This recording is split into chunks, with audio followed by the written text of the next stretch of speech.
Hola amigos, bienvenidos al programa del día jueves que hacemos con Nicole Rodríguez, en que finalmente una vez a la semana tenemos un poco de periodismo aquí. Ya está bueno. Bueno, los otros días de la semana tienen otras cosas, tienen opinión, ironía, sarcasmo, inteligencia, cultura, historia, ¿qué más? You name it. Muchas gracias por sus amables palabras, algo exageradas, pero en fin. Y bien, vamos a partir. Nicole tiene algunas cosas que decir sobre los temas que hemos estado viendo esta semana y ella tiene otro ángulo y vamos a conocerlo ahora. Oye, quiero hablar dos cosas de la convención y voy a comenzar con la mentira de Rojas Vade. Y en este sentido yo sé lo que tú has estado comentando y analizando durante estos días. Yo discrepo levemente y por eso voy a comenzar con eso, con respecto a la posición que tomó la convención. Yo la miro, le estuve dando vuelta, estuve mirando bien las declaraciones de la convención y todavía las declaraciones de la mesa puntualmente, han existido otras, pero por lo menos de la presidenta Loncón y del vicepresidente Baza, me parece que son y terminan siendo frases ambiguas, tibias, apelan a emociones, como la tristeza que les produce el caso, son frases ambivalentes. Hablan de que hay una situación humana de por medio, tratando de hacer ver que, ojo, no se olviden que Rojas Vade igual está enfermo, etc. Entonces, si uno compara ese nivel de reacción en cómo hablan y se refieren a otros temas, por ejemplo, con el convencional Arancibia con respecto a que no podía participar de la Comisión de Derechos Humanos. Si uno revisa cómo ellos intentaron y lo lograron por lo demás en los reglamentos de la Comisión de Ética y en la Comisión de Derechos Humanos de establecer prácticamente una verdad absoluta de la historia, de los hechos o de cómo debe ser el mundo, entonces la reacción que han tenido estos convencionales, los de cargo más importantes, otros han sido un poco más categóricos, es una reacción prácticamente insulsa, tibia, desapercibida, que cuando uno lo compara termina siendo en nada al lado del nivel de gravedad de la mentira de este personaje. Y por último, concentrándome en el tema de Rojas Vade, el tema de acudir a la fiscalía desde un principio, yo lo vi de esta manera. Es correcto acudir a la fiscalía, pero finalmente, como yo lo veo, es que le tiraron la pelota a una institución. Ahora, es correcto desde el punto de vista que efectivamente esa declaración, más allá de la votación de las personas que creyeron en él y votaron por él, la declaración de intereses y de patrimonio mintió, por lo tanto, efectivamente hay una arista penal. Y en ese sentido es correcto acudir a la fiscalía. Pero cuando tú tienes unas declaraciones tan ambiguas, tan tibias, tan neutras, digamos, no acá sin tomar una posición absoluta, y acuden a la fiscalía como primera instancia, y tú ves lo que repite Jaime Baza, el vicepresidente, diciendo, por primera vez diciendo lo siguiente: hay que dejar que las instituciones funcionen. Entonces significa que independiente de lo que haga Fiscalía, le están pasando la pelota a la Fiscalía y lo que determine Fiscalía, ellos dirán, bueno, ahí está, nosotros cumplimos. Pero ellos no están cumpliendo con el deber de rechazar y de buscar realmente una fórmula para que esa persona que mintió en todas sus candidaturas, en todo lo que ha hecho, no debiera estar en la convención. Oye, y para terminar, y te dejo ahí, me imagino que vas a opinar, escribí exacto lo que contestó Jaime Baza, y dice, más allá del juicio político y las responsabilidades personales, es importante no perder de vista lo más importante, el drama humano y familiar que hay de por medio. ¿Qué es eso? Eso no es nada. Después dice, lo importante es proteger el proceso constituyente. Bueno, en fin, el punto es el siguiente. Está bien, es correcto acudir a la fiscalía, pero eso no es lo único y no es lo único que se espera. Bueno, yo estaba esperando con mucha ansiedad cuál era el punto de diferencia entre tú y yo en esta materia. En realidad no hay ninguno, porque en el fondo hemos usado distintas palabras respecto a que estas personas han dejado caer definitivamente a este personaje, no en el sentido que lo hayan puesto en una guillotina, pero cuestión de ver las redes sociales y la base de apoyo de este fulano para darse cuenta que fue suficiente que no lo apoyaran de un principio y que usaran todo este lenguaje ambiguo. Ya con eso lo liquidaron. O sea, en ese sentido no tenemos ni una diferencia. La ambigüedad de la señora Loncón, mencionando el tema humano, también lo habíamos considerado, tú has hecho énfasis en eso, me parece correcto, y esto nos sirve para tomar un punto. Esta ambigüedad que tú mencionas es estructural, voy a usar el lenguaje marxista, estructuralmente necesaria en el lenguaje y en la postura de la izquierda, y uno lo ve en todo. Lo ve en las posturas de los candidatos que dicen una cosa, después dicen otra, o se dan vuelta en círculo, como los acusa Sichel respecto al tema del retiro o cualquier tema. Y la razón de eso es que es estructuralmente necesaria porque tienen que estar mirando hacia los sectores medios, moderados del país, que son los que votan, que son los que dan o no dan legitimidad a las instituciones, y por lo tanto, pero por otro lado tampoco pueden empujar así abiertamente a alguien a la pileta con las pirañas, y tienen que usar entonces se dan vuelta en círculos también a su manera, y entonces sacan a relucir el lado humano que no tiene nada que ver, porque, bueno, Baza podría haber dicho, hay que pensar en el lado humano de Hitler, fíjese que el tipo tuvo que matar a su perro, a la señora, se pegó un balazo, lo hicieron quemar. Hay que pensar en el lado humano de Hitler después que dejó la crema. Entonces, esas ambigüedades y ese lenguaje piadoso, meloso, con gusto a mermelada rancia, eso sí, forma parte de ello y uno lo ve por todos lados. No parece que no pueden, salvo que estén decididos a perder electores, a perder apoyo. No pueden ser firmes. Fíjate que cada vez que alguno de ellos siquiera se aparta un centímetro de esa línea de ambigüedad, de estar no diciendo nada, inmediatamente le caen encima de la jauría. Lo castigan de inmediato. Fíjate lo que le está pasando justamente a estas personas que han alardeado tanto con su etnia mapuche como si fuera una gracia especial ser de esta etnia o de la otra, y yo insisto en el punto que no tiene ninguna gracia ser de esta etnia o de la otra, eso es una tontería indiferente. Ahora, en el caso de los mapuches, pueden sacar a relucir las situaciones de injusticia, pero eso lo puede sacar a relucir muchas etnias en su momento dado, como tú muy bien lo sabes, así que no viene a cuento. Entonces, esa ambigüedad se refleja en el hecho que llegaron, por no sé cuál era la línea correcta, llegaron personas ahora de la etnia mapuche a retar, a gritar, a decir que esta gente de la convención no los representa. Entonces, casi viven en un drama que no se pueden mover de la nada. Si dicen cualquier cosa que tenga un tufo a algo específico, por algún lado les va a venir el castigo. Así que están en la postura que antes se llamaba jesuitismo. No sé si has oído hablar ese término tú.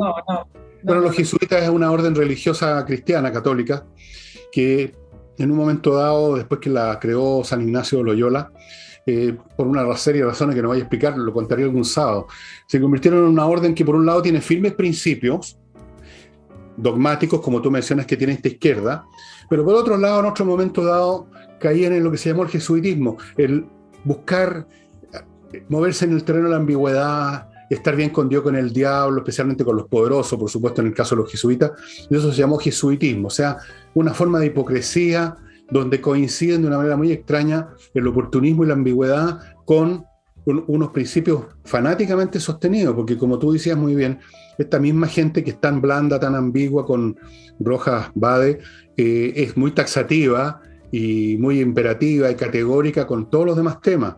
Ahí se ve el mismo esquema funcionando, fíjate. Sí, ahora, el tema, no voy a entrar en este tema en profundidad, pero quienes fueron a protestar afuera de la convención contra los 17 representantes de los pueblos indígenas fueron parte de la comunidad de Temucucuy.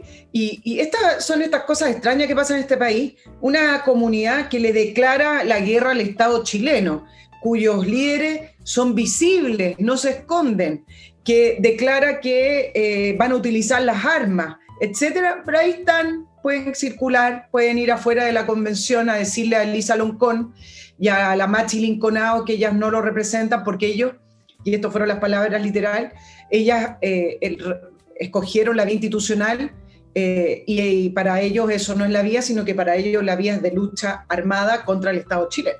Entonces, eso fue el grupo que fue a reclamarle afuera y le trataron de hacer una funa también a Linconao.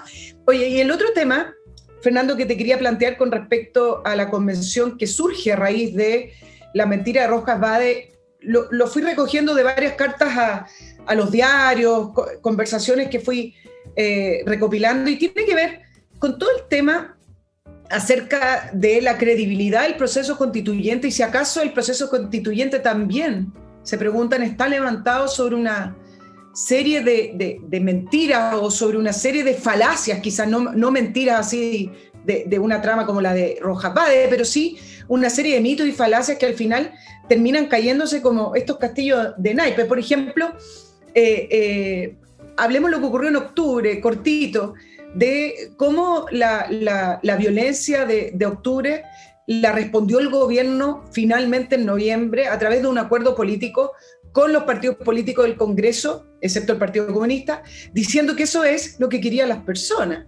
Si ustedes hacen un resumen de lo que ocurrió en las calles, el proceso constituyente y la nueva constitución no era lo que pedían las personas. Es distinto hablar de injusticia, que termine la corrupción, que cambien las cosas que tienen que cambiar, a pedir una nueva constitución. La nueva constitución siempre fue parte de un ideario político de extrema izquierda que la estaban pidiendo hace muchos años. Meo creo que fue incluso desde su primera candidatura que estaba pidiendo esta nueva constitución. Entonces, entregaron la constitución como una medida de aplacar a ciertos grupos de izquierda, no necesariamente a la calle completa, bastante inorgánica, pero entonces partamos con el proceso constituyente desde el origen. Luego vienen todas estas reconstrucciones y estas falacias o estos argumentos muy distorsionados con respecto al modelo o al sistema económico chileno, basado en exageraciones, puntos de vista que son bastante discutibles, basado en consignas.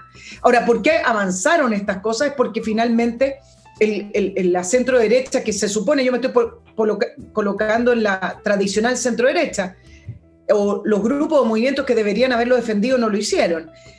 Falsedades como que Chile es el país más desigual del mundo, falsedades como la distribución del ingreso y todo lo que tiene que ver con el sistema o el modelo económico. Entonces, también se levantaron esas consignas para poder cambiar la Constitución.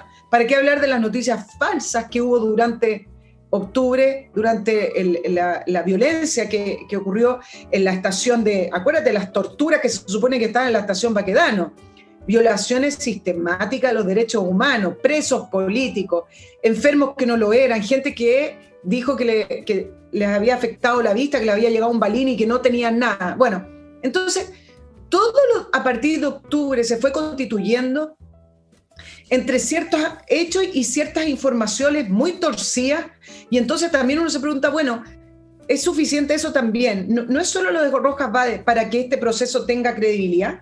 El punto es que uno quiere que el proceso salga bien, porque esto es un barco que ya zarpó.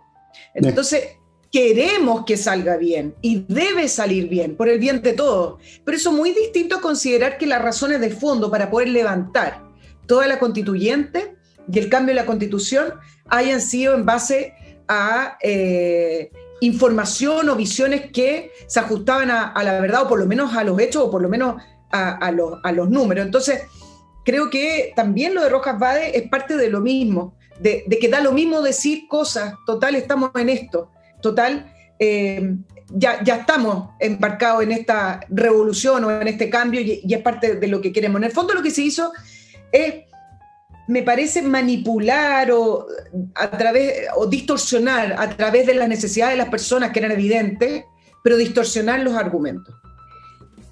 Bueno, tú has tocado un punto reinteresante porque está la historia nuestra y de todas partes y de todas las épocas está plagada más o menos con lo mismo, o sea, con procesos que tienen un mito fundacional y como todo mito tiene un elemento, algunos gramos de realidad y mucho de invención que se impone en la narrativa, como llaman ahora, y en esas narrativas está esta idea que la izquierda siempre saca a relucir porque lo legitima, de que detrás de todas estas cosas había una enorme demanda ciudadana. El pueblo en su conjunto quería otra constitución. El pueblo en su conjunto salió a luchar contra los militares en las calles, según decía esa niña Lagos en Venezuela, diciendo lo que quería escuchar la barra brava de Venezuela. Las torturas, todas esas cosas. Se crea un mito fundacional. El mismo estallido social es ya una distorsión porque fue una insurrección organizada por un grupo que no debe haber sido ni siquiera 10.000 personas dentro de un país de 17 millones. Y menos, estoy poniendo una cifra exagerada. Pero como tú dices, y aquí mismo lo he dicho yo también, ya está esta cuestión andando y uno tiene que esperar o tratar de que la cosa salga bien. No es cosa de entrar, como hizo ese oficial español una vez que entró al Parlamento español y pegó un tiro al aire y se tiraron debajo de los escritorios todos los heroicos combatientes por la democracia, pero al final no pasó nada, ¿te acuerdas? Ese episodio. Bueno, no, yo no pretendo que pase eso, ni quiero que pase eso, sería peor. Pero sí espero que se enfríe un poco esta cuestión histérica que reina ahora, que incluso los que llegaron por malas razones, arrastrados por votaciones espurias, como la del propio Bader, que creo que tuvo harta votación y arrastró a otro, casi 20.000 votos. Pero ya están ahí, digámoslo así. En la historia, como en la vida de los individuos, de repente hay que aceptar cosas que no eran verdad, que eran falsas, que eran mentiras, pero ya no tiene vuelta, no podemos volver con la máquina del tiempo y tenemos que sacar lo mejor posible, convertir el limón en limonada, como dicen los gringos. Y yo espero que se enfríen los ánimos, que incluso que los que llegaron sin haber debido llegar, porque no tienen dedos para el piano, algo aprendan, se enfríen, se peguen en el cachofazo que están perdiendo legitimidad, y algo salga de esta cuestión, porque ya no, lamentablemente no podemos volver a octubre del año 19 y hacer que el presidente de la República no caiga en la mentira de que todo el pueblo está exigiendo esto y lo demás allá. Porque lo que digo, ¿sabes una cosa? Porque yo podría decir que gran parte del pueblo en realidad quería otra cosa completamente distinta en octubre del 19, para que estamos con cuestiones. Lo que yo escuchaba era, saquen a los militares y barran con estos tipos. ¿Hasta cuándo están incendiando el país? ¿Sí o no? Sí, mucha gente. Yo no sé si la mayoría, pero había mucha gente. Entonces yo también podría usar el lenguaje apropiarme, rogarme la representación del pueblo, es decir, la mayoría del país, la ciudadanía quería que limpiaran las calles de esta gente. No es verdad, no sabemos lo que quería la mayoría de la gente. Probablemente ni siquiera la pregunta cuál era la mayoría de la gente tiene mucho sentido, porque aquí, lamentablemente en la vida política, o es así simplemente, el hecho de si cuántos más o menos hay es lo de menos. La cuestión es qué fuerza, qué decisión tienen los que están actuando, los agentes políticos de verdad. Los que se quedan en la casa, aunque sumen una mayoría, es como que no existieran, valen hongo. Esa es la realidad. Los que se quedaron en las casas, mirando por la televisión, diciendo, uy, qué terrible, no valen nada políticamente. Esa es la verdad. No hacen la historia. Punto. Sí, yo acá voy a ser abogado del diablo, me imagino que alguien de los auditores dirá, bueno, pero hubo un plebiscito donde la gente iba a votar apruebo o rechazo. Alguien te podría decir... ¿Cuántos no fueron a votar? Claro, alguien te podría decir, el 80% votó apruebo. Yo creo que ese apruebo, según la idea que me he hecho leyendo los resultados un poquito más, como un resultado un poquito más fino, yo creo que hay varias cosas. Uno, había mucho miedo con la violencia y el miedo cambia las decisiones de las personas en las votaciones. El miedo es un factor de cambio para una serie de situaciones en política y en la sociedad. El miedo es lo primero. Muchos decían, yo no quiero volver a pasar por la violencia, que el país parecía quemarse y caerse entero por la violencia que pasaba en octubre, y esto es una manera en que se calmen de alguna manera el ánimo de seguir quemando y destruyendo, y acá hay una salida. No porque quieran cambiar la Constitución, sino que votaron porque querían parar la violencia. Dos, quienes votaban rechazo o abiertamente estaban por el rechazo, nunca fueron muy hábiles en hacer una propuesta de, bueno, si usted va a votar rechazo porque considera que cambiar la Constitución no es lo que se necesita para mejorar la calidad de vida de las personas, o por último nos va a costar mucha plata, o por último es un proceso muy largo, etcétera, o no confío en el proceso, ¿qué me está ofreciendo usted? Porque había una crisis y había que salir de la crisis. Bueno, nunca se ofreció nada muy claro con respecto a si usted vota rechazo, ¿en qué vamos? Porque había que ofrecer algo y no lo ofrecieron. Entonces, hay una serie de factores también que podrían explicar cómo es que resultó en un 80% de aprobación. Y en tercer lugar, la cantidad de votación fue alta, pero acuérdense que no votó la mayoría de quienes deberían haber votado. Bueno, ese es el punto entonces, que esta cuestión nunca fue representativa a todo el país. En primer lugar, lo que tú dices, de los que votaron, muchos votaron por miedo, lo cual es entre paréntesis, una actitud, una postura que tiene que la gente hacerse responsable. El miedo uno lo tiene o no lo tiene, lo desarrolla o no lo desarrolla, lo supera o se deja vencer por él. Hay una responsabilidad personal. Si se acobarda uno, si tiene miedo, pero además de tener miedo se acobarda en vez de enfrentar el miedo, hay una responsabilidad personal. Y fuera de eso están los que no votaron. ¿Cuántos se acuerda usted, señora Rodríguez, cuánta gente no votó? Más de la mitad, sí, creo. Un poquito más de la mitad. Fue una votación... ¿De qué voluntad popular? Claro, ¿de qué voluntad popular estamos hablando? El 60%. ¿De qué voluntad popular estamos hablando? Pero como te digo, ya pasó la vieja. Eso es lo que tenemos. No podemos echarlo para atrás. Y hay que tratar de hacer limonada con el limón. Yo no sé si se podrá hacer en este caso. considerando la clase de limones que tenemos ahí, pero no hay otra alternativa.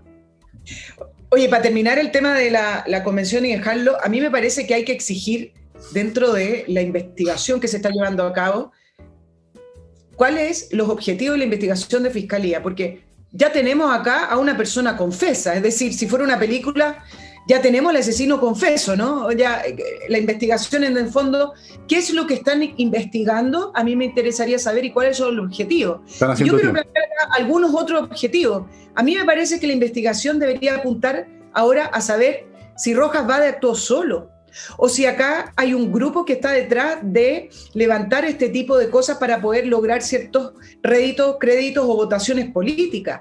Me parece que por ahí también debería ir la investigación, que es lo interesante, porque hoy en día ya conocemos la verdad de Rojas Vade, no está enfermo de lo que dijo que estaba enfermo. Bueno. Si hay perjuicio económico, lo que sea, bueno, eso es más sencillo de establecer.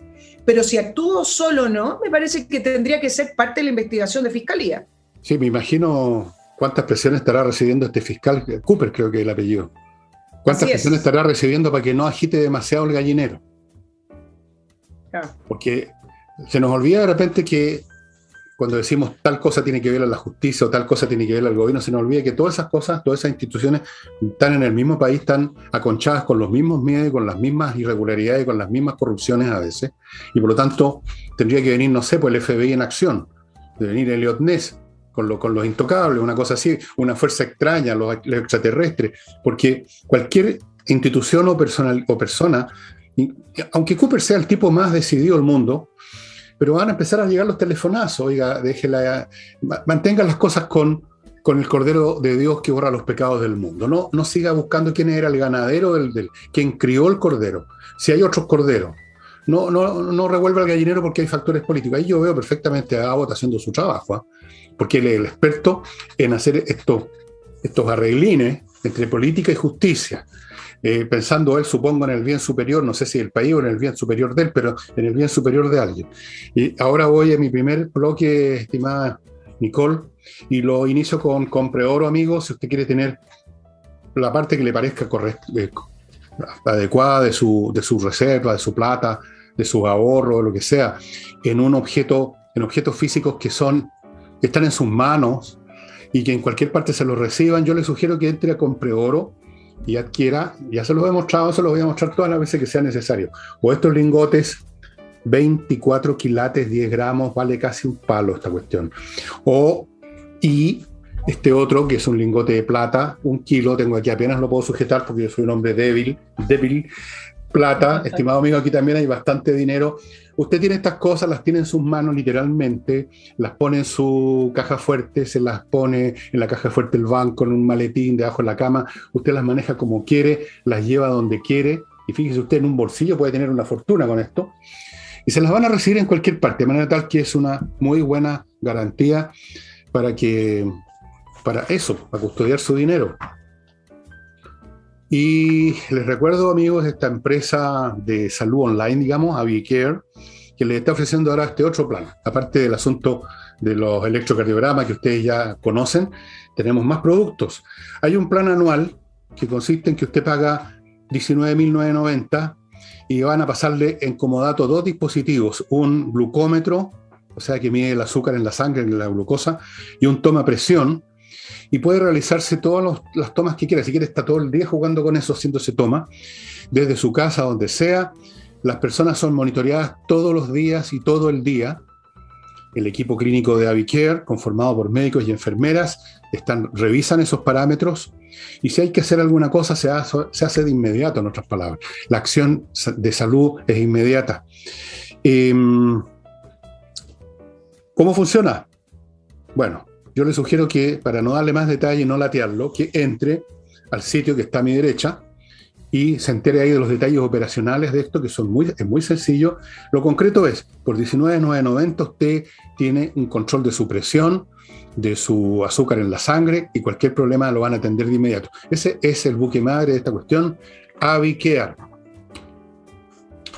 Y continúo, mes a mí, con KM Millas, que le compran, como usted sabe, el millaje acumulado en sus vuelos y que de repente desaparece. ¿Por qué, dirá usted, desaparece? Porque las empresas aéreas, estimados amigos, las borran a partir de cierto momento. Yo no sé si esperan que se acumule cierto tiempo, se acumulen ciertas millas, pero de repente usted se queda con cero. Antes que eso pase, entre a academiamillas.cl y véndale sus millas. Yo tengo 0 millas, así que me van a dar 0 pesos, pero a lo mejor usted tiene 50.000 millas, no sé, pues vea usted. Y termino con Hey, por si usted quiere vender un bien inmobiliario, lo más rápido es ponerlo en manos de Hey, así de simple. Venta de bienes inmobiliarios, rápidamente deshágase de ello y obtenga su dinero con Ángel Hey. Volvemos con Nicole.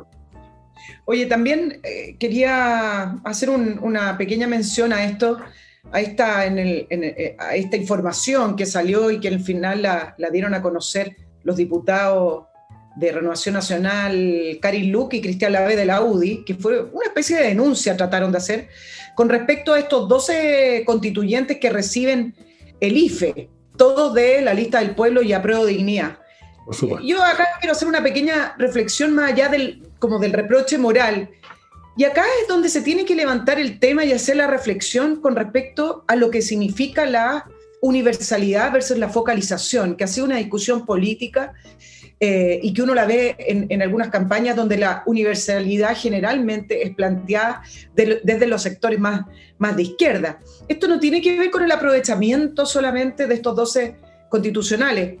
Yo les aseguro y pongo las manos al fuego que hay una lista infinita dentro de esos casi 16 millones o 14 millones de personas que están recibiendo el IFE, que no han perdido su trabajo y que no lo necesitan desde el punto de vista de la emergencia sanitaria. Uno siempre necesita más dinero. Ahora, qué rico recibir más, pero estamos hablando que el IFE se planteó como un mecanismo ante las cuarentenas, ante los cierres y ante la imposibilidad de seguir trabajando. Ahora, si usted antes de las cuarentenas y antes del COVID recibía 500.000 pesos, 600.000 pesos o 700.000 pesos o un poco más, seguramente no lo alcanzaba porque a lo mejor tiene una familia ampliada, qué sé yo, lo que sea. El punto es que el IFE, como está planteado, tiene que ver para poder ayudar a las familias que no han podido, o a las personas que no han podido trabajar en esta emergencia sanitaria, no para subsanar todos los problemas económicos de las personas. Pero el punto que quiero levantar es que esto es lo que ocurre con la universalidad. Cuando tú planteas una ayuda social desde el punto de vista universal y el gobierno se jacta que estamos llegando a 15 millones de personas, bueno, eso es lo que pasa. Le llega a personas que en teoría no les debería llegar y que no tienen mucho interés en renunciar.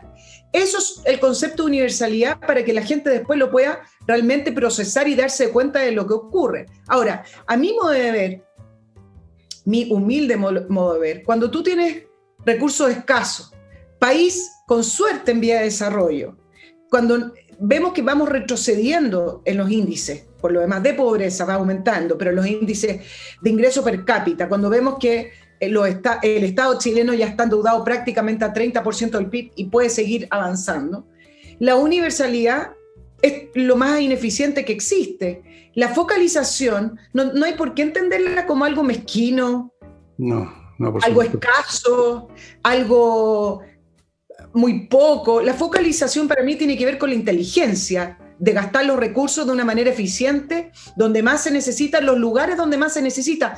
No necesariamente a la gente que está en el tramo de la pobreza o de escasos recursos, que ese es el problema que tiene el Estado chileno. Esto no significa que porque lo he visto en algunos candidatos, por ejemplo en el caso de Sichel, que dice, se creó una clase media producto del progreso chileno, que termina siendo muy rica para el Estado de Chile, pero pobre o vulnerable o no suficiente para la banca privada o para el sector privado. Y eso es real. Nadie se hizo cargo de esa clase media y las políticas de ayudas sociales de los gobiernos, incluso con los índices ya cambiados, distintos a lo que fueron los 90 versus lo que fue el 2000, no cambiaron esas políticas de focalización y siguieron integrando recursos a los tramos más vulnerables cuando la clase media a lo mejor también necesitaba un sostén.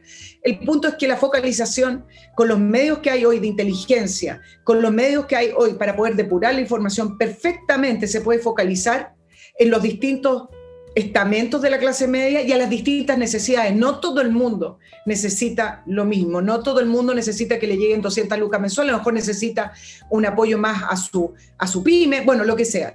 El punto es que me parece que ante los escasos recursos y viendo las reacciones de las personas ante cómo es posible que estas personas que ganen 2.5 millones de pesos sigan recibiendo ayuda, bueno, la lista sería mucho más infinita si uno pudiera saber a esos 14 o 15 millones que le está llegando el IFE.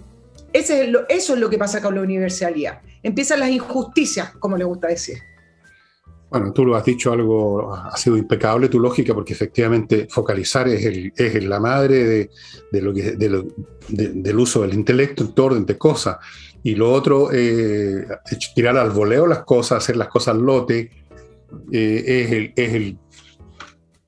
la caracterización misma de la falta de tino, del desatino, de la falta de prolijidad. Pero esta cuestión se adquirió otro carácter y los políticos se ven arrastrados por la necesidad política de mantenerse en el poder o tener una opción de llegar al poder. En fin, el tema del poder emerge y cambia todo el panorama. Entonces deja de ser un tema racional, económico, es decir, ¿quién necesita realmente? Esto no es para aumentar el nivel de vida de las personas, esto no es un aumento sueldo, esto es una ayuda específica.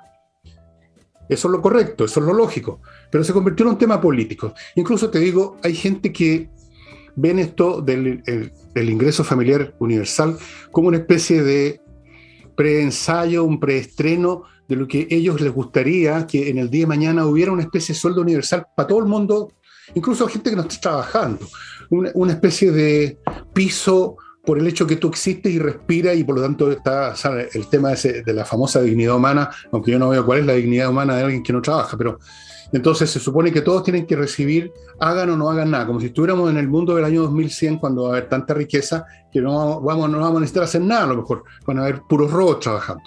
Entonces hay ahí un esquema mental, político, de ciencia ficción, que hace de esto, y yo lo he visto en otras partes, que también está desarrollándose el mismo concepto, una especie de primer paso para establecer un ingreso universal, independientemente que hayan pandemias o emergencias, un piso ciudadano. Ahora los que quieren ganar más plata trabajarán, harán otras cosas, pero un piso para que nadie deje de tener una serie de medios. Es un poco, mira, yo lo hablé hace tanto tiempo, es la política del pan y circo de los emperadores romanos. Sí, los emperadores romanos repartían gratis un montón, bueno, mucho menos de lo que se puede ahora, ¿no?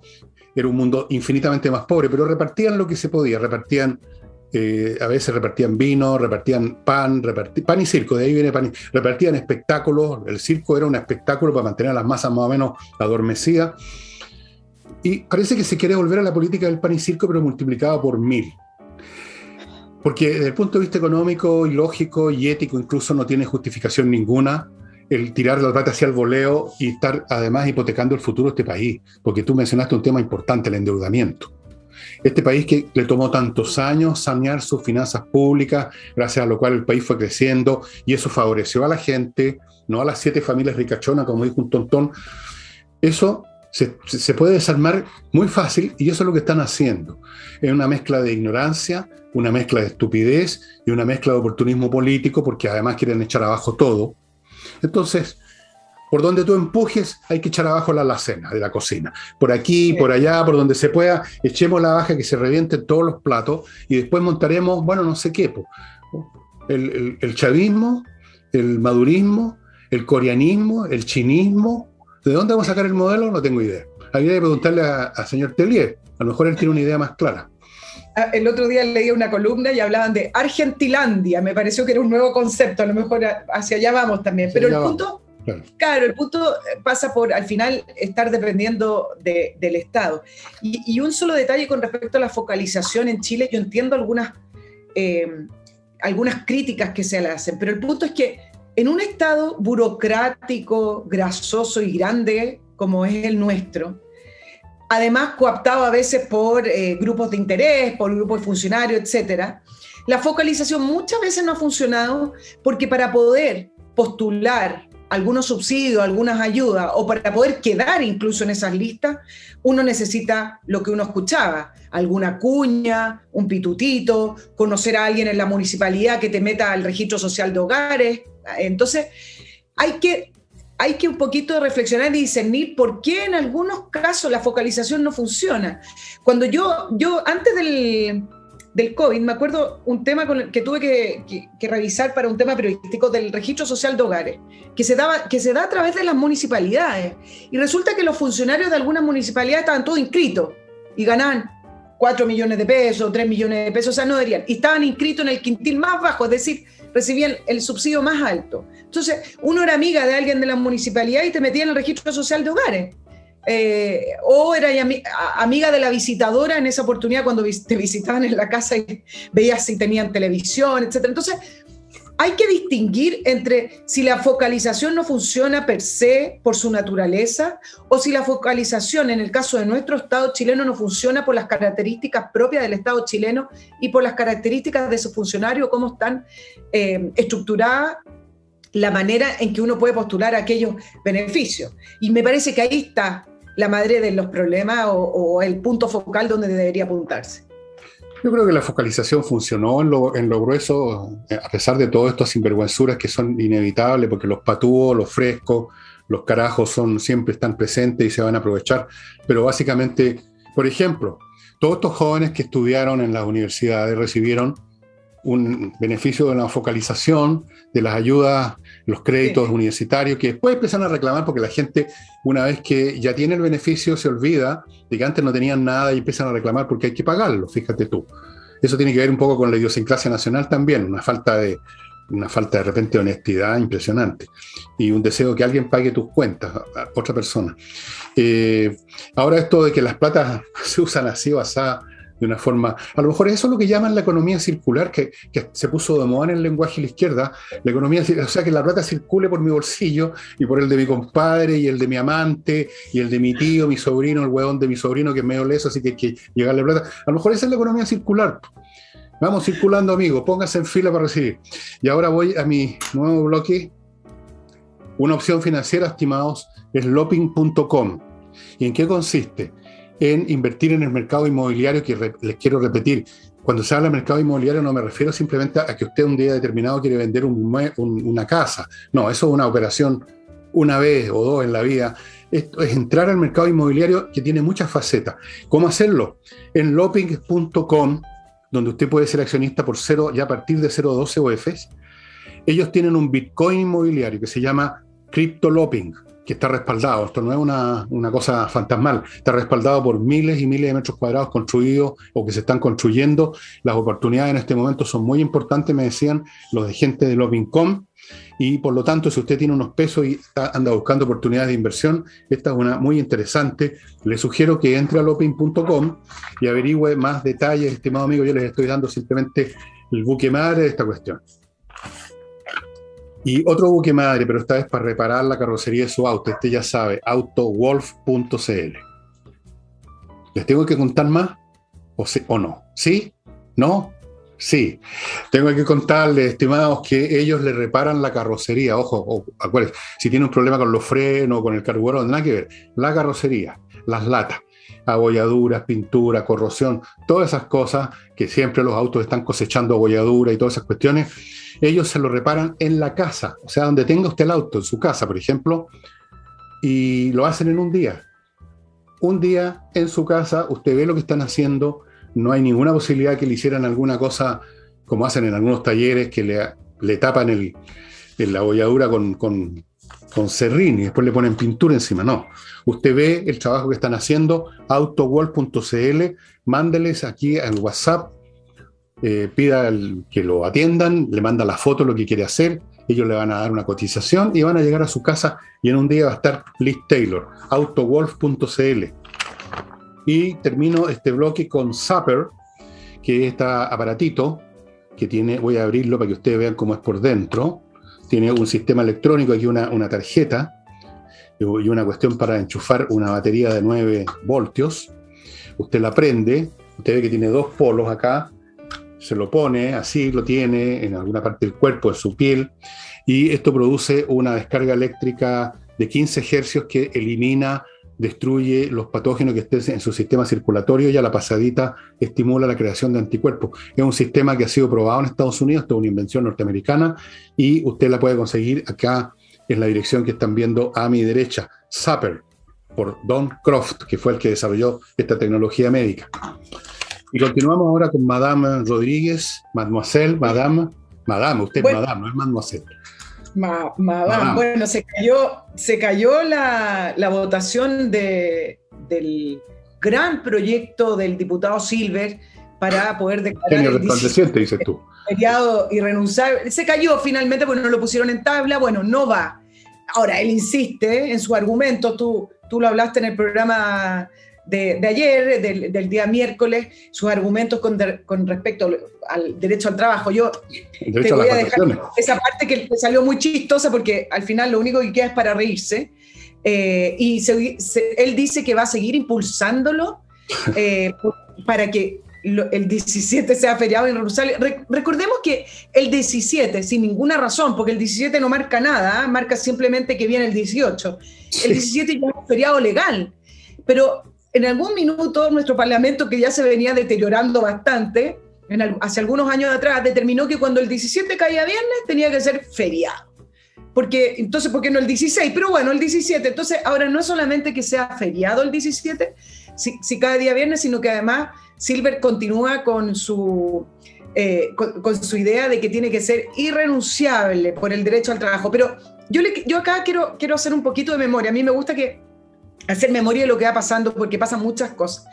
Y si bien considero que la medida de Silver no solamente es populista, sino que además absurda y tonta, me parece que no es el único. Yo les quiero recordar, y por eso quiero hablar de este tema, que este gobierno, hace poquito, este mismo año, logró aprobar el jueves 17 de junio el feriado del 21 de junio como el Día Nacional de los Pueblos Originarios. 4 días antes declaró ese feriado, cuando veníamos recién saliendo de las cuarentenas, recién saliendo de estos encierros que no nos habían permitido trabajar.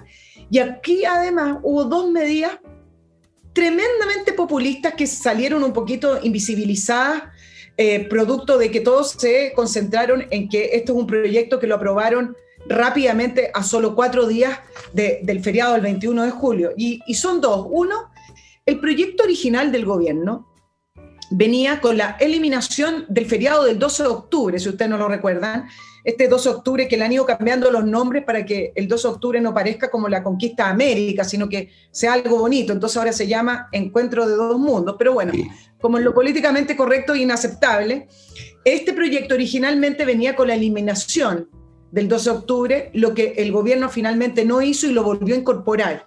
Y lo segundo que hizo este gobierno, que lo pongo al mismo nivel de populismo de Silver, es que lo que se conmemora además en el Día Nacional de los Pueblos Originarios, que es una especie como de año nuevo para el 21 de junio, cae y tiene que ser en el solsticio de invierno. Y lo que ocurrió fue que este año el solsticio de invierno caía el día domingo, lo que significaba que el gobierno no se podía notar este gran éxito de haber sumado un feriado más, se iba a invisibilizar día domingo, bueno, nadie se va a dar cuenta que es feriado.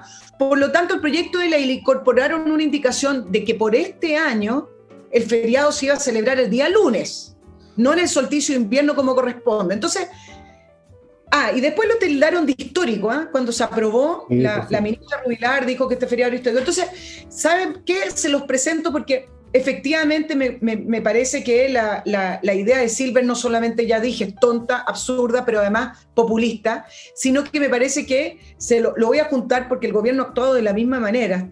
Hay un ambiente, tú el otro día hablabas de una maldición gitana, bueno, pobre gitano. Mira, de donde venga, hay un ambiente en el aire del absurdo y lo ridículo y lo tonto y de echar abajo a este país, porque ¿de qué manera vamos a pagar entonces estas cosas universales? ¿De qué manera vamos a pagar las pensiones que ahora las están prácticamente acabando? Entonces, yo no entiendo hacia dónde va y pongo el ejemplo del gobierno porque ellos son los primeros que deberían actuar de otra manera. Bueno, mira, el populismo no es monopolio de la izquierda. Y tenemos ahora una pandemia que es peor que la del COVID, que es la pandemia de populismo y estupidismo, porque las dos cosas van siempre juntas, ¿no? El populismo y el estupidismo jamás serán vencidos. Y la pregunta que me hago yo, ¿qué es lo que se supone que uno tiene que celebrar del origen, de los pueblos originarios? Porque todas las demás tienen una fecha en que algo ha pasado. El 12 de octubre se supone que fue cuando Rodrigo de Triana dijo tierra, tierra, o algo así. Pasó algo, descubrieron América. El 21 de mayo fue cuando el glorioso combate naval de Iquique. Sí, digo glorioso porque fue glorioso. Y así sucesivamente, el Batalla de la Concepción, tal fecha, tal día, en tal oportunidad. Ahora, ¿qué pasó con los pueblos originarios? O sea, ¿qué cosa hicieron? ¿Qué día? ¿Cuándo? ¿Cuál fue la gracia, digamos, porque haya que celebrar una festividad? ¿Llegaron en ese día? ¿Llegaron en las naves espaciales ese día a ocupar Chile los pueblos originarios? ¿Salieron de la tierra? ¿Salieron del mar nadando? ¿No es cierto? ¿Llegaron en unos botes de la Oceanía? Entonces alguien marcó en el calendario, que ya había un calendario en esa época, acabamos de llegar para que nos celebren más adelante. O sea, es una cuestión de politiquería y populismo barato, tratando de tirarle carne al cocodrilo, que se los va a devorar igual como ya se los ha estado devorando. Es completamente estúpido esto, el populismo es estúpido por naturaleza. ¿Por qué? Voy a decirlo frentón. Porque apunta a satisfacer aspiraciones, pensamientos, ideas que son estúpidos, que son irreflexivos, que nacen simplemente de un impulso infantil, una gana del momento, o sea, una cuestión absolutamente irracional. Entonces, con este criterio con que estamos funcionando, el día de mañana, como te digo, para que haya participación y que sea, la cabina de pilotaje de los aviones se tiene que llenar de gente. Aunque no sepan nada de aeronavegación, hay que meter a los niños, a los pueblos originarios, a toda la cabina, a tocar botones, a mover palanca para que el avión se haya así de un viaje. Y es lo que está pasando. Esto es más grave que lo del avión, porque este es un avión que lleva 17 millones de pasajeros. Fíjate tú. Bueno, pero cuando estas ondas agarran vuelo, esto es como un tornado. Estos fenómenos tienen alguna similitud a los fenómenos meteorológicos. Cuando se inicia un centro de bajas presiones y empieza a generar alrededor y se genera lo que se llama un sistema. Una vez que se genera, oye, y sigue funcionando por su cuenta y se va alimentando, tú sabes, va agarrando energía por todos lados y no hay forma de pararlo hasta que se termina, hasta que se disipa, después que dejó la crema, como ha pasado en tantos países. Estamos en medio de ese sistema frontal de populismo y de estupidez y con tornados de aquí y allá. Y tú dices, ¿a dónde nos lleva esto? Depende de cuándo termine el tornado, cuándo termine el sistema frontal de ocluir, como dicen los meteorólogos. Por el momento, no sé. Es parte también, aparte del populismo, es parte también de esta dinámica, de este tsunami de las políticas identitarias que al final se han utilizado y sobreutilizado para que ciertos sectores políticos puedan llegar al poder a través del argumento de las políticas identitarias. Y es lo que uno ve hoy en cómo al final está asimilado prácticamente el darle estos reconocimientos. Mira, recuerdo que uno de los primeros momentos en que se empezaron a declarar estos feriados para darle reconocimiento a grupos distintos fue Michelle Bachelet cuando el 2008 declaró el Día Nacional de las Iglesias Evangélicas. Y ahí me acuerdo, parte de los análisis que se hacían era, bueno, ahí tiene 1 millón de votos. Entonces, cuando las sociedades se empiezan a fragmentar y los políticos necesitan conseguir finalmente la mayor cantidad de votos, empiezan a tratar a todos estos grupos que tienen ciertas diferencias, ciertas identidades, como clientes en el cual le ofrecen a cada uno lo que quieren escuchar o lo que quieren decir. Y eso es parte también, y acá no voy a entrar en la profundidad, y tampoco en el tema de la convención, pero eso es parte también del declive de los conceptos de la República. Sí, bueno, está bien. Cuesta hacer esto. Sí, pues. Claro que sí. Bueno, mientras pienso qué más decir que sea menos negativo, para que la gente no se canse. Yo mismo me canso, yo entiendo que de repente la gente se cansa de escuchar estos exámenes, pero ¿qué quieren? La realidad es así, yo no quisiera que fuera todo fome, yo estaría sin pega, pero estaríamos todos tranquilos. Voy entonces a mi próximo bloque. Otra opción de inversión, amigos. Invierta en USA.cl, una empresa chileno-norteamericana, como saben, que se especializa en llevarlo a usted literalmente en andas a Estados Unidos a hacer sus inversiones virtualmente. pero eventualmente lo pueden llevar allá, como voy a explicar. Usted entra a invertanusa.cl, le van a ofrecer opciones de franquicias, le van a ofrecer opciones inmobiliarias, usted va a escoger ahí o tiene sus propias, y finalmente van a llevar a cabo su inversión, van a conseguirle cuenta corriente en bancos norteamericanos, créditos hipotecarios, lo van a ayudar a constituir sociedades en Estados Unidos, lo van a asesorar cada paso que usted dé, y aquí viene el tema de llevarlo también físicamente. Le pueden conseguir una visa de residencia en Estados Unidos si usted se quiere ir a vigilar sus negocios allá mismo. Inviertanusa.cl. Malas noticias para la gente que quería tener este aparato del Lotus Air. No, quedan todavía, pero súper pocos. O sea, pueden acabarse en estos días. Ya saben, fueron desarrollados en Estados Unidos por una empresa tecnológica en colaboración con la NASA, y es un aparato realmente de última generación que permite destruir todos los patógenos que hay en el aire, en su pieza, en su casa, en su oficina, en su peluquería, en su cafetería, en su casa remolienda, si quiere. Usted verá, por lo que el negocio que maneja, usted puede estar al lado del aparato con las niñas y con los niños, no pasa nada. Esto solamente afecta a los patógenos, no perjudica a seres vivientes de mayor calado como somos nosotros, por lo menos en el aspecto físico, nada más. Lotus Air, estimados amigos, entren ya porque se están acabando esta segunda partida y quién sabe cuándo va a llegar la tercera. Y para los que quieren aprender inglés de una vez por todas, les quiero recordar esta empresa que ustedes quizás me escucharon antes mencionar, entrenainglés.cl, es decir, esta academia funciona en la red, da clases online, quien la da, profesores de inglés que saben enseñar, que saben inglés bien, incluso mejor que Nicole, me dicen. Muy buenos profesores de inglés, y aprender idiomas por online es lo más fácil que hay, lo más eficiente que hay, se los dice vuestro servidor acá presente, que sabe 29 idiomas. No tanto, pero sé bastante.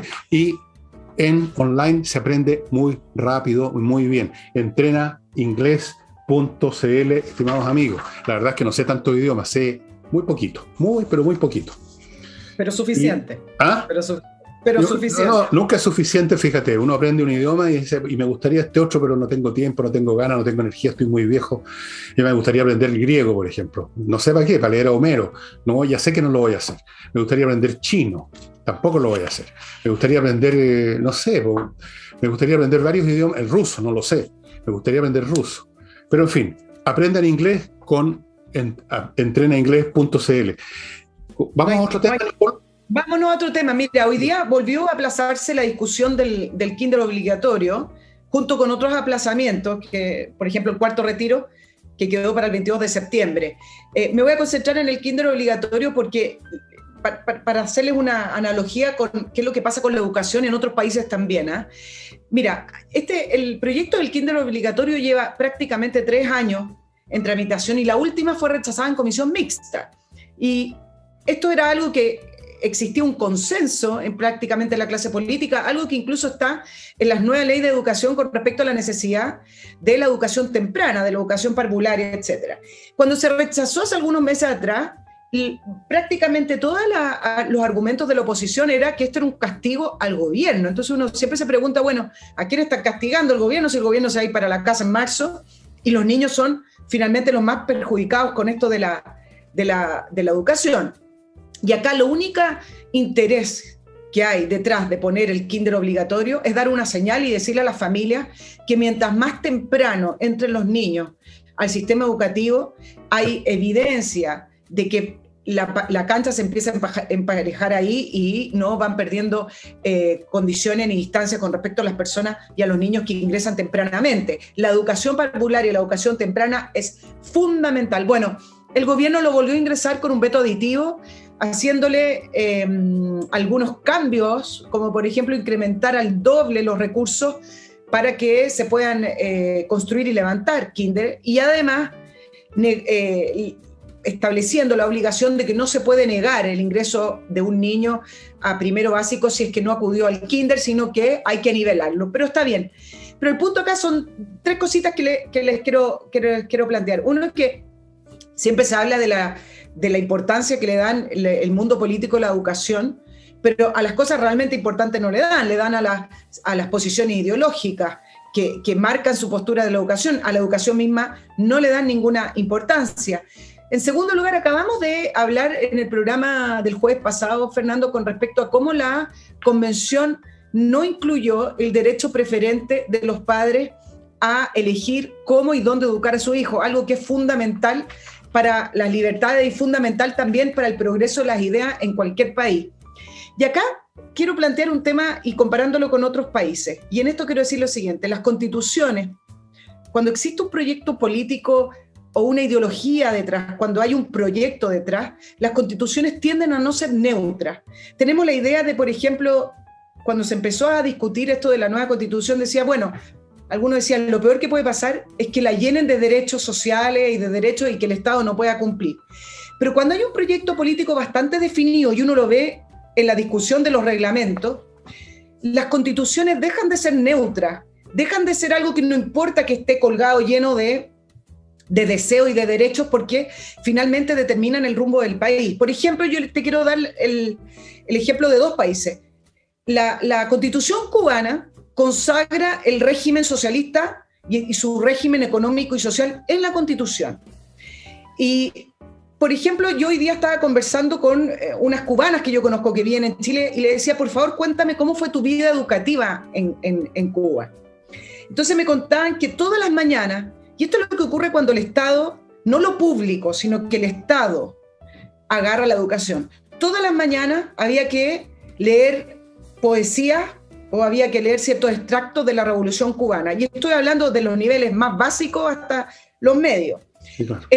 Después de los 10 años, alrededor, cuando ya eras adolescente, existía la ceremonia de la pañoleta. Esto en todos los colegios cubanos, donde significaba que te ponían un pañuelo donde ya eras pionera, que significa que ya eras parte del sistema comunista cubano y había toda una ceremonia de ascenso, etc. Además de todas las canciones que se le cantaban al Che, a Fidel y a la Revolución, y de todas las promesas que había que levantar abiertamente diciendo que iban a ser fiel a la Revolución cubana. Atroz. Y por último, existía un proceso ya en la media donde ingresaban las personas de las juventudes comunistas cubanas a seleccionar a los mejores alumnos. Me contaba una alumna que fue alumna en Cuba, que a esta altura ya es mayor, decía, mira, al inicio de la Revolución Cubana, los mejores alumnos con las mejores notas, los más destacados, se peleaban por entrar a las juventudes comunistas, era un premio. Cuando ya pasaron algunos años y existía esta solución que se lleva hasta el día de hoy, la gente se escondía en los colegios, no quería tener buenas notas porque no querían ingresar a las juventudes comunistas, por lo tanto, empezaron a cambiar el formato y te invitaban, te seguían hasta la casa, etc. Bueno, eso es un poco lo que pasa cuando se empiezan a consagrar ciertos conceptos ideológicos puntuales en las constituciones. Y te quiero dar... dime, Fernando. No, te iba a comentar simplemente que eso mismo que estás diciendo demuestra que en realidad no son neutras las constituciones. No. Hay una diferencia entre que algo sea neutro, o sea que no produce ningún efecto, a que sea invisible, o sea que produce efectos sin que se vean en el día a día. Las constituciones no son algo que todos en la mañana al levantarnos nos pongamos a leerla, pero están determinando el marco dentro del cual nos movemos, aunque se hagan invisibles por eso mismo. Estamos como un pez dentro de una pecera. Así que no tienen nada de neutro las constituciones y tú acabas de dar un gran ejemplo. Segundo punto, claro, los regímenes doctrinarios, sean estos políticos o religiosos, no les interesa educar, les interesa adoctrinar. En otras palabras, formar las mentes, regimentar las mentes, de tal manera que ese sistema que está basado, cuya legitimidad es una ideología, cuente con un número, una masa crítica, ojalá los mejores, de gente que cree en esa doctrina y que se va a sumar a las instituciones del poder, van a hacer carrera en el partido, en el gobierno, van a generar además intereses entonces concretos, materiales. Así ha sucedido en los países comunistas, mejor nivel de vida. Entonces ese es otro incentivo. Adoctrinar es una cosa completamente distinta de educar, que es desarrollar las capacidades de las personas sin tratar de meterles tal o cual doctrina. Y eso ocurre en las sociedades democráticas, porque las sociedades democráticas no se sostienen en una doctrina religiosa o política, se sostienen en el principio de la soberanía popular. El aparato del Estado es meramente un mecanismo administrativo que refleja la voluntad soberana del pueblo, no es un artefacto ideológico. Entonces aquí se dan estas dos cosas. Pasada en la Unión Soviética, en China, conté el otro día que los niños de preparatorias también están estudiando los pensamientos, imagínate, los pensamientos de Jinping como antes estudiaron los del criminal ese Mao Zedong. En la Unión Soviética es cuestión de que ustedes lean literatura rusa. Es asfixiante. Estoy hablando de gente adulta que escribía libros. Yo leí a no Solzhenitsyn, que es un disidente, sino que literato de la onda de la época de los años 40, 50, o sea, en medio del estalinismo, en medio de la guerra. Era asqueroso. O sea, los personajes de una novela, imagínate lo artificial, cada dos frases estaban citando a Lenin y a los padres de la patria comunista. Una cosa asquerosa, una cosa asfixiante. ¿Y todo esto para qué? Para mantener en el poder a los jerarcas.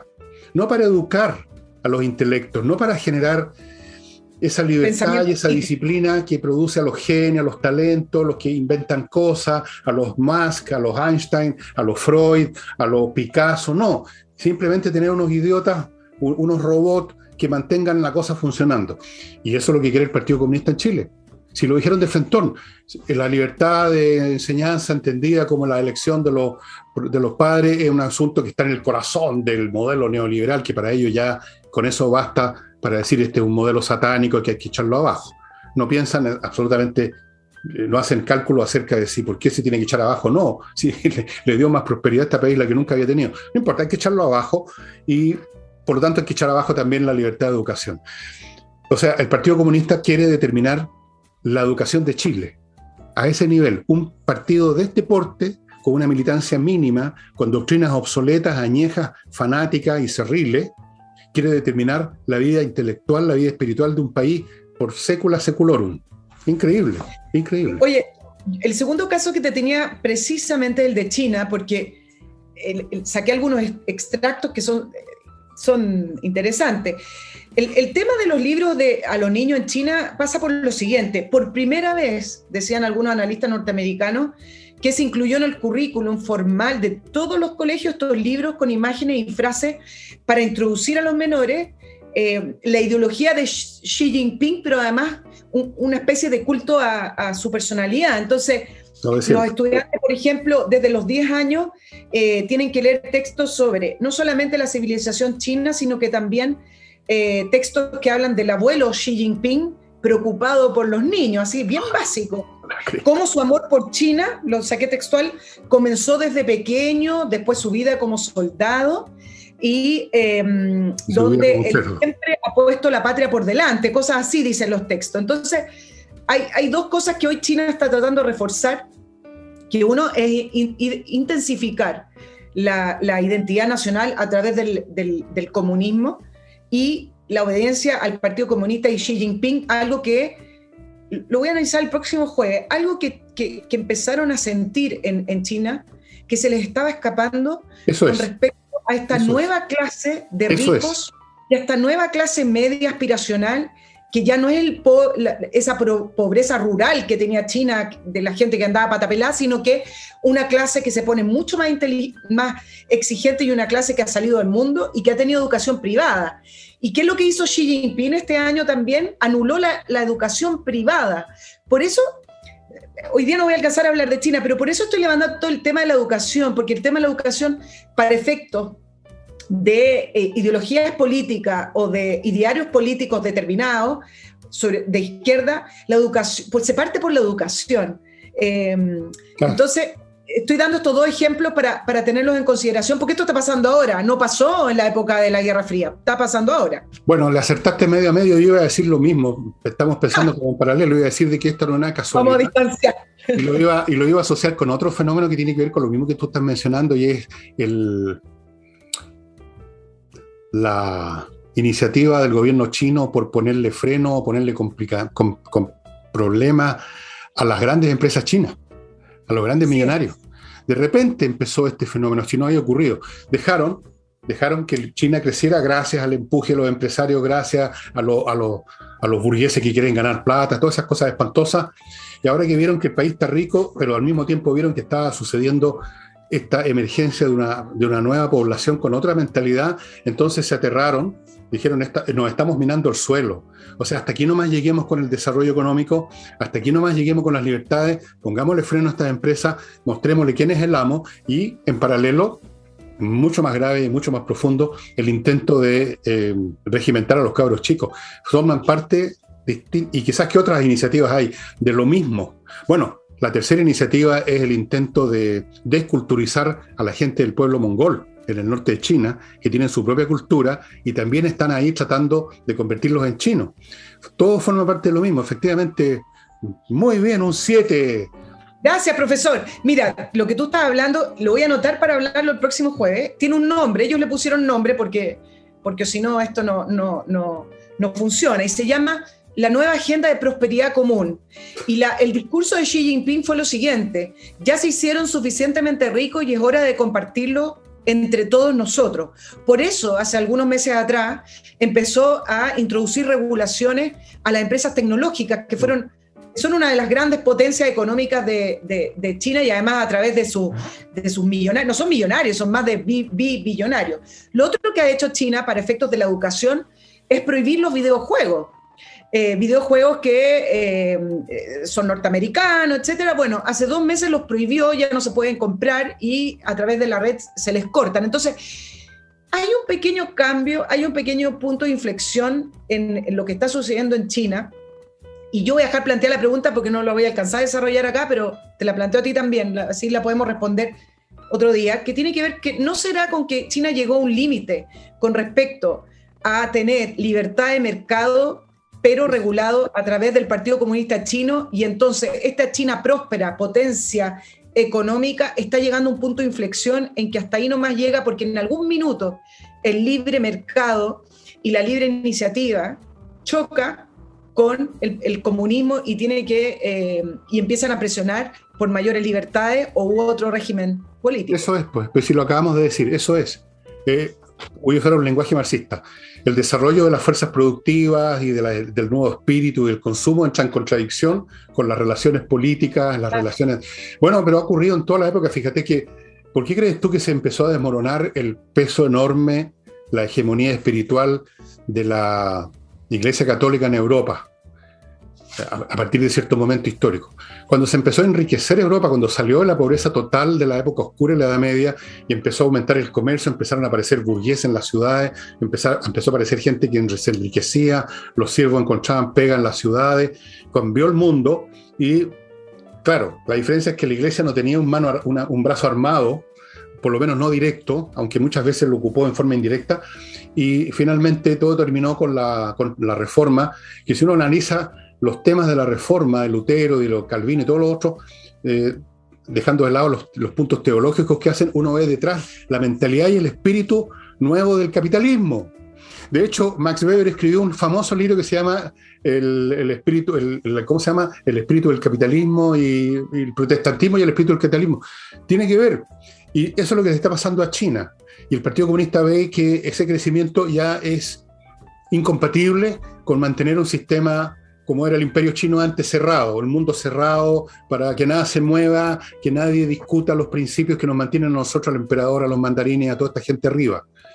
Y entonces está con estas medidas, pero no le va a resultar porque nunca resulta. Al final, millones de personas, oye, que quieren ser libres, que quieren hacer lo que se les da la gana, que no quieren estar estudiando estupideces del genio de turno, porque todos se consideran genios. Stalin era genio, tú sabes, Lenin era genio, Jinping debe creerse genio también. Bueno, están cabreados de estos genios, más bien de hecho estos pergenios, y la cuestión estalla. Mira, puede tomar tiempo, pero al final estos sistemas cerrados, asfixiantes, se vienen abajo. A veces toma mucho tiempo, lamentablemente, y hay 2 o 3 generaciones que lo pasan mal, como en la Unión Soviética, pero al final se derrumban, porque no tienen sustento en la naturaleza humana. Al final, la naturaleza humana vence, gana, y estas cuestiones se vienen abajo. Tú no le puedes imponer a la gente tu idea de cómo tienen que vivir. Sí, es muy simple. No se puede. No se puede nomás.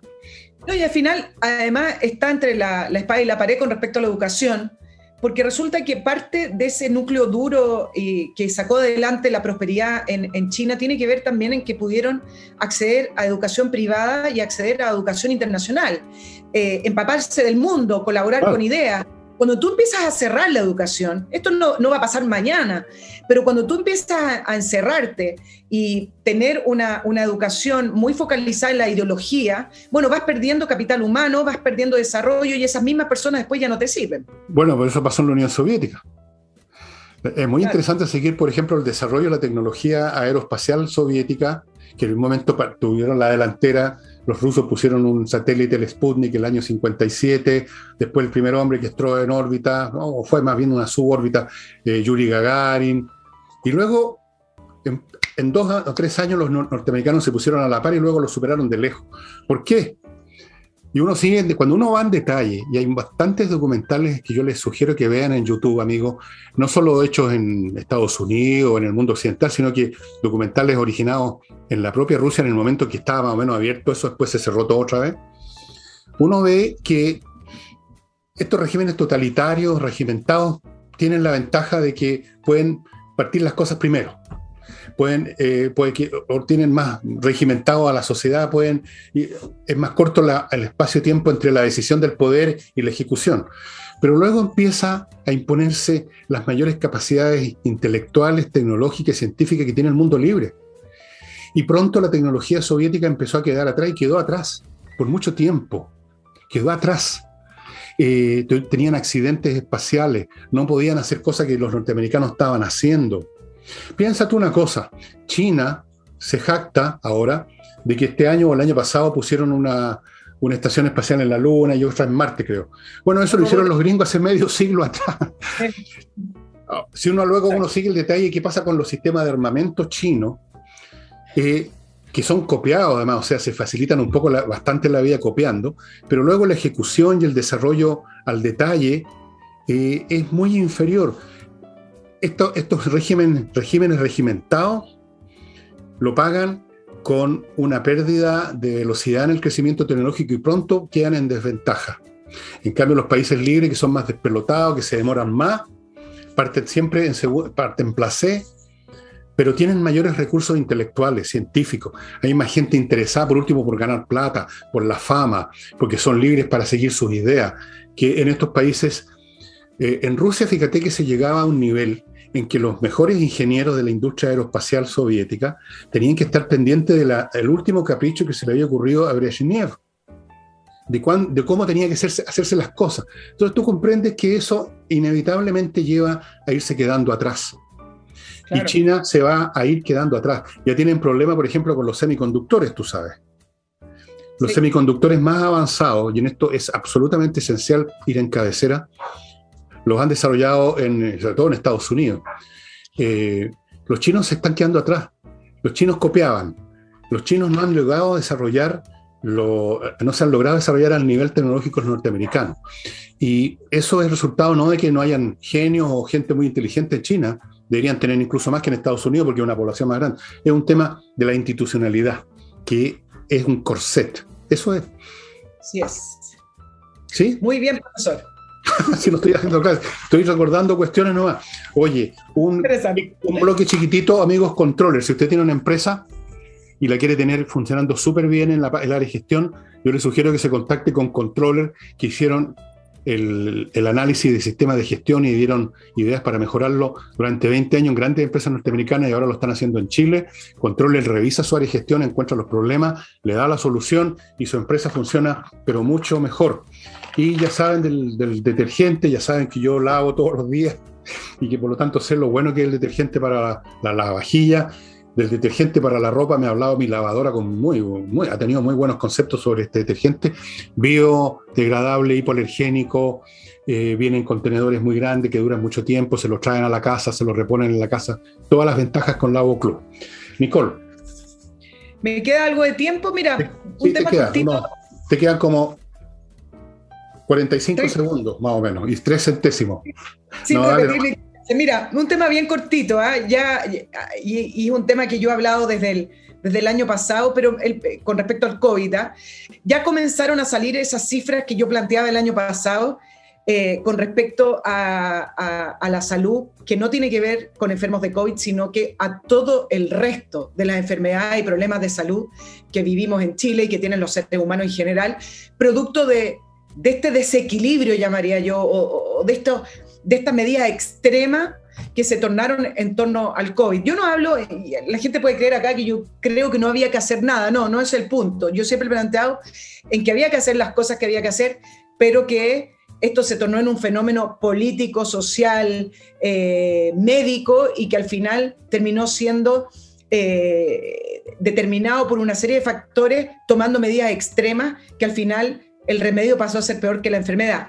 Y ya empezaron a salir esas cifras. Yo hablaba con algunos doctores el año pasado, yo lo hablé en el programa, con algunos oncólogos, y yo le digo, ¿cómo es posible que no se preocupen si finalmente lo más difícil o lo más importante para el cáncer, por ejemplo, es la detección temprana? Las mujeres en general, todo lo que tenga que ver con el cáncer a las mamas o el cáncer al útero son apariciones que los doctores encuentran en consultas que son consultas sanas, consultas de revisión. Entonces, ya empezaron a salir esas cifras. Y la revista Lancet, que es una de las más prestigiosas en científica y de salud, publicó que en Chile se proyectan 7.000 muertos más adicionales de cáncer, producto de diagnósticos tardíos, de acá a un universo de 7 años. Estudiaron 5 tipos de cáncer, por ejemplo, el de mama, el de próstata, el de estómago, el de colon y el cervical, que son las causantes de la mitad de las muertes oncológicas en Chile.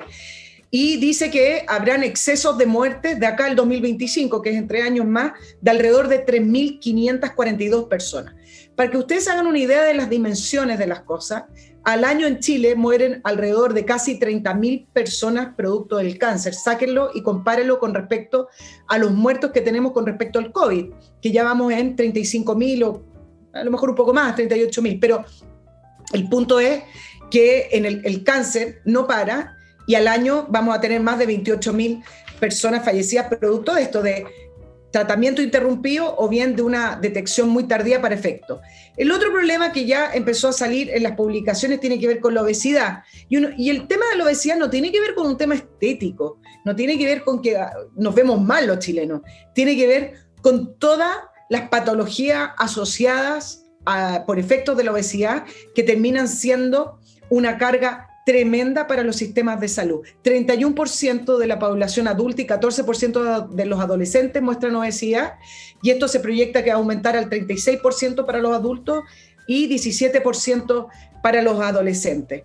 Y la carga en monetaria, para no aburrirlos con la cifra, por lo menos dicen que el costo va a ser alrededor de 3.600 millones, que ya fue con respecto a las patologías asociadas a la obesidad en el año 2020. Y la salud mental, que tiene también otras patologías asociadas, 56% de los chilenos han empeorado su condición mental, que tiene que ver con depresiones, ansiedades, angustia, y que eso desencadenan otro tipo de enfermedades. Hay otras cifras con respecto a la expectativa de vida, cómo bajó, etcétera, pero lo que quiero concluir y resumir con esto es que a 1 año y medio de iniciado este fenómeno del COVID y esta reacción tan exagerada, tan no sé cómo calificarlo hoy, pero a 1 año y medio de esto ya empiezan a surgir esas cifras que yo preguntaba al aire en el programa, y me decía, bueno, quiero que me digan entonces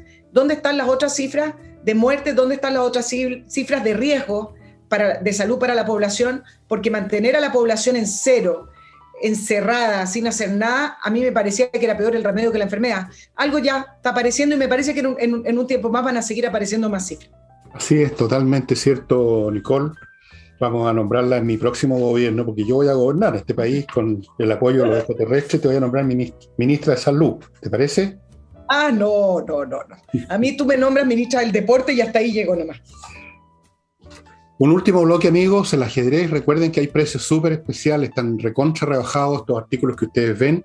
Fuera de eso, se los envían gratis a 11 regiones del país, y además los pueden comprar en 8 cuotas sin interés. Y además estas cosas, como ya les he explicado, viene con extras que no los va a encontrar en ninguna otra parte, como el manual para los niños, las licencias para entrar al sitio. Todos son extras que usted no va a encontrar en otra parte.